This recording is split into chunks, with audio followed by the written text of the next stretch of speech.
वहीं हार के बाद बीजेपी में भारी हलचल मची हुई है और अब बीजेपी सांसद हुकुमदेव नारायण ने संघ प्रमुख मोहन भागवत के आरक्षण पर दिए गए बयान पर सवाल उठाए हैं। हुकुमदेव का कहना है कि मोहन भागवत के आरक्षण पर दिए गए बयान के चलते पिछड़ी जाति में उत्तेजना आ गई, जिसे कोई शांत नहीं कर पाया।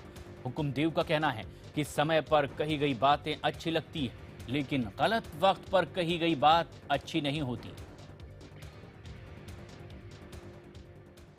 सर, करारी शिकस्त हुई है बिहार के चुनाव में। आपको क्या लगता है कहाँ चूक रह गई? देखिए, चुनाव के अंदर में हार जीत तो होती ही रहती है और जो जीत जाता है उसकी चूक तो कोई नहीं खोजते। जो हार जाता है तो कहते हैं कहाँ चूक हो गई। जब चूक हो गई, कहीं हुई थी तो होना था, हो गया और होना था। अब उसको आगे ये सुधारने का मूल्यांकन करेंगे, लोग सुधारेंगे। अगर सही मूल्यांकन होगा तो कुछ उसके अच्छे परिणाम निकल सकते हैं। मोहन भागवत जी का जो स्टेटमेंट आया, उससे लगता है कि पिछड़ी जाति में कोई डाउट हुआ कि ये हमारे साथ नहीं खड़े रहेंगे?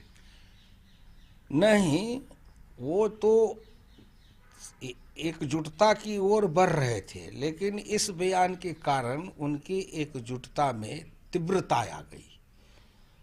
उनको ये आशंका हुई कि बिहार में संघ परिवार के द्वारा कोई न कोई ऊंची जाति का आदमी गुप्त रूप से मुख्यमंत्री पद के लिए चुन लिया गया है और ऐसा किए होगा तो बिहार में जो कर्पूरी ठाकुर द्वारा दिया गया 26% का आरक्षण है, वो राज्य स्तरीय नौकरी में उसको समाप्त कर दिया जाएगा।